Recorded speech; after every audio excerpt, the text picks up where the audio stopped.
Can they get a good look here? About a 7-second difference between the game and the shot clock. There's a lot of bumping and chippiness at half court between Ryan Howard and Caitlin Clark. And last game, Ryan Howard's defense really got Caitlin Clark taken aback, and you can see the hold there. Then Ryan Howard doesn't like that. And there's some words between the two players as Naz Hillman quickly comes over and gets her bestie out of the scuffle. Caitlin Clark. First, what I love about this, though, is that you relish in these moments. This is so good for women's basketball understanding. They are so competitive. Now switching up, Shatori Walker-Kimbrough coming in, guarding Caitlin Clark. It's about even on the game and shot clock, so they're hold for the last shot of this quarter. Caitlin gets it back, tries to send it over. Cunningham gets it to go. And that's what I want to show you. That's why Caitlin Clark is just one of the best to ever do it, man. She already is. It's just, it's funny. The center court says, you know, pay some respect to women's sports. And it's like, that's what it says at half court.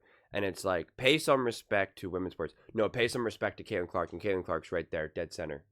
It's pretty perfect, actually. I mean, we see all this extra hate that she gets. And listen, I'm all for it. It's actually great. The extra intensity, the pushing, the shoving to a degree, like afterwards, like after the play. And there's the tensions rise. It's exaggerated. It's definitely extra heightened. And it can be exhausting to have to deal with that for Caitlin Clark.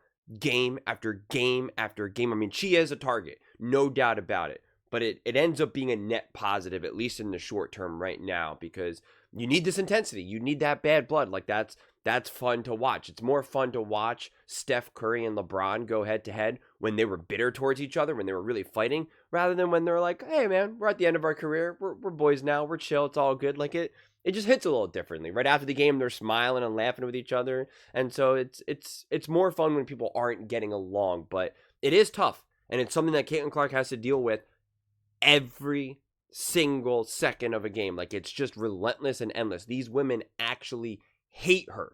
With Steph and LeBron, it was like, it was rivalries, right? Like, it was, you know, NBA rivalries. And there's plenty of other examples. I'm just using that as a more recent one. This is like actual, like, I hate you. I hate what you represent. I hate your fame. I hate how popular you are. I hate the money you make. I hate you. It's just bitter pettiness. And in that moment, when you're an athlete, when you're playing, when you're great, when you're playing high level, when you're just good enough to get the job done in any measurable way in sports, when people are constantly pushing you like that, constantly trying to get the best of you, talking trash, extra pushing, shoving, whatever it may be, you so badly want to just prove those people wrong, like to your core, you know. And if you're playing basketball, you just want to dunk, you just want to hit a shot, you just want to go behind the back, you just want it so badly. And what does she do?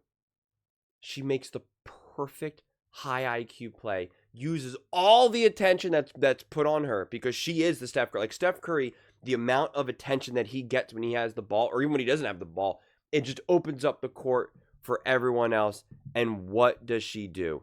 She just ends up making an absolute perfect pass for a wide open three. I mean, like, it's just, and in that moment, it's going to be a moment when you're like, all right, she's going to want to really, like, get the ball, make a big three, drive, and make a, nope. I mean, look at that. That is such textbook perfection. There's so many other players that would have, you know, when she was kind of in around the corner, that would have either just taken that shot, or they would have tried to have like split the defense and tried to have like a tough contested layup. What does she do? She just makes she makes two perfect passes, really. And look at that, for a wide open three. Boom. That's legendary. I mean, it really is. I'm telling you, in that moment, it's so hard not to just be like, I'm going to the rim right now. I am going to the rim. I'm making a shot. I'm going to try to make a step back three right now. But then just to make a perfect, beautiful pass, use their anger, intensity, Just again, the gravity that she commands, especially when she has the ball on the court and using it to her advantage.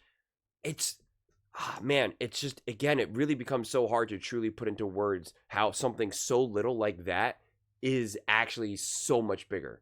It really is. And listen, I'm not going to pick on Angel Reese right now, but I do want to point something out, because in the same game, so Caitlin Clark obviously did not have some like amazing larger than life game. She can't do it every single time. No one can do it. Steph can't, LeBron can't, MJ, right? They all have, imperfect nights.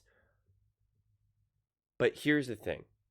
With Caitlin Clark, her stats can actually be misleading in the negative, where the way how she plays basketball, her stats can't ever truly represent what she does. Plus minus like tries to do that, but it really doesn't, because of Caitlin Clark's effect. This was a perfect play, actually. So much extra attention's on her, which now leaves someone wide open, and she makes the pass. Now, she easily could have missed that three, and now that doesn't even really show up in the plus minus. That doesn't really show up. She doesn't get an assist, doesn't show up in the plus minus. Like, it doesn't really show the impact that she really had. So plus minus can also really be dependent on some of the players around you. So it's kind of like an imperfect stat. Whereas you have other stats like that can be really inflated big time. So here we have Angel Reese getting her own misses, and these are all rebounds. She's getting blocked and blocked and blocked. I mean, she got blocked like 4 times, and she got 4 offensive rebounds on the same play by cleaning up her own misses. Okay? That's inflated. And I'm really not trying to knock on her. So, like, we don't have to, flood the comments and be like, oh, that's why she's trash, these, that. It's really just a perfect example. Because now, on a game like this, right, it'll show her as having 12 rebounds. She's a plus minus 25. She had 2 points from 2 free throws, and she was 0 for 8. But you can even see, like, if you go to, like, the main thing here, it'll say Angel Reese grabs 12 boards on historically bad shooting night. But it still says grabs 12 boards, when literally 4 of them were off of her own misses, just in that one sequence. I don't know how the rest of it came about, but we know without a doubt 4 of them just came from her own misses that were just kind of like, it was like a little kid. He was like playing with a little kid, where you're just like, nah, you can't. Like, that was reminiscent of when I'm like kind of just like messing around with my niece and nephew. It's like, nope, can't get a shot off. No, you can't. Try, go ahead, try. And it was like, and history will show it as 12 rebound night. Hey, she still got 12 boards, man. And 12 boards that's a lot of rebounds. You can make a living in the NBA like just getting 12 rebounds a game in and game out. Like, literally, they'll try to find a place for you. I'm not telling you that you're going to be a superstar, but like, if you can find a way to get like 4 points a game and still pull down 10, 12, 15 rebounds a game, like, teams you're going to stick around. They'll at least put you in key defensive rebounding moments. Like, they'll be a spot for you on a team. So, but like, this ends up being misleading. And the way how Caitlin Clark plays, it's essentially impossible to mislead. And I've used this example before. It's like, it's one thing if she was playing with Shaquille O'Neal and all she did was just have to kind of throw the ball in the post and like, Shaq does the rest. She just doesn't really have that. And maybe an assist a game or so, maybe she can kind of get like an easy assist where she just gives like an easy pass to someone and they make a great shot, or they do now drive in it for like a contested layup. But like, that happens very rarely. Like, it happens. I'm not going to act like it never happens, like, but like, for the most part, the assists that she gets are truly earned. And certainly there's no situation where she's able to just like boost her assist total by like 4 or 5 just off of something that we saw with Angel Reese. It's just not going to happen.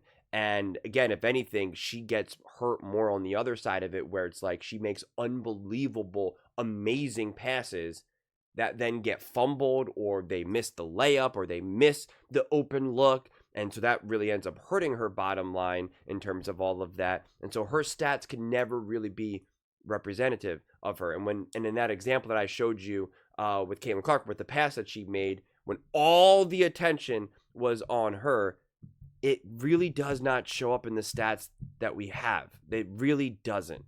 This tries to do it, the plus minus to a degree, but it doesn't always do that. It's still too reliant on the other people. And it's very similar to like if you have like a quarterback like a Josh Allen or whoever who's scrambling for like 15 seconds. He's avoiding all the tackles. He's, avoiding all the sacks. And then, he makes an amazing 70-yard pass down, just down the field. And the receiver just drops it. Hits him in the hands. It was a perfect pass. It was the most perfect pass you could have ever seen. And he just drops it. The stats don't show that. The stats just show up. That was an incomplete pass. And it can kind of show some of the more advanced analytics. Oh, he was able to scramble. He was able to avoid a sack. Definitely nice. And then that goes in like some of the advanced analytics, but doesn't really show like what he truly, dude, he scrambled.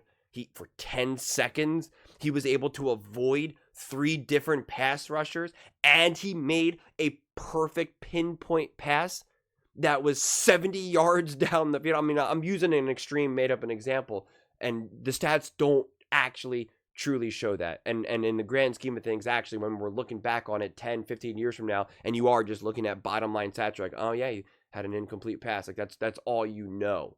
And unfortunately, Caitlin Clark's style game is it's just more open to those types of moments than the moments of just like, hey, it's she had an amazing 15 assist game, and it was like, yeah, because like 9 of those assists were just because, again, she literally just gave the ball to Steph Curry and he knocked down 5 threes, and she just threw the ball down to the low post to Shaquille O'Neal and he just dunked it. Like, it's just, she doesn't have any way to really juice her stats. And we know obviously all the points that she makes are always tough, always contested, because again, she's not a giant either, so she doesn't get like Chet Holmgren. I mean, at least like 3 or 4 times a game can get like the easiest dunks you could ever imagine. Sometimes the way how the ball bounces, and like, he's able to get the ball underneath the rim, and there'll be like a DiVincenzo, someone who's half his size, and he doesn't even have to jump. He's just like, okay, that was easy, and it's like, easy points. She's never getting that. I mean, it just doesn't happen. So her stats underrepresent just truly how great she is. I mean, when you see that she has 2 defenders on her, she's going to be double teamed. And now this defender, who's kind of in the middle, right at the foul line, is starting to close, which then opens up at the top for just a beautiful pass, knockdown 3. It's actually legitimately beautiful. It really is. It's just so textbook, and coming off a moment when the defense or the opposing team is trying to send a message of like, you can't do what you want, like, let's, we're tough, you're not, welcome to Atlanta. Just nonsense on nonsense on nonsense. When she could have forced the ball. She could have went to the right. She could have tried to split the defense. She could have went up. It would have been a tough contested layup. She could have had a tough step back 3 fading out of bounds. Like, we've seen players do that all the time. All the time. All the time. And yet she still made the right unselfish play, the right play, the special play, which makes it all the more better and all the more impressive. And just one more time for fun, just admire the greatness. Right? She's clapping and stuff. That you relish in these moments. This is so good for women's basketball understanding. They are so competitive. Pay now some switching up respect Shatori Walker to women's Kimbrough, sports. coming in guarding. Pay some respect Caitlin Clark. to Caitlin. It's about even on the game and shot clock, so they're hold for the last shot of this quarter.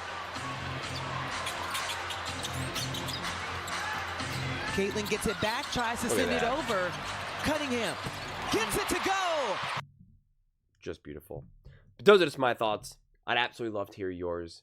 What do you guys all think about Caitlin Clark and the Howard exchange, as well as just her beautiful ball, even in a game that was clearly not one of her best games that she's played? Let me know in the comments below. I read every single comment. It's whether you agree with me or disagree with me. Either way, let's get in some discussions. Let's get in some fights. But ultimately, let's just have some fun. And please do consider subscribing. We're building an amazing community here, and I absolutely love to see you part of it. I want to build something that we all genuinely feel connected to. Something that we're really excited to be part of. I think we're on our way to doing it. And please don't forget to give this video a thumbs up, as it really does help with the visibility and the algorithm. Thank you so much. See you next time.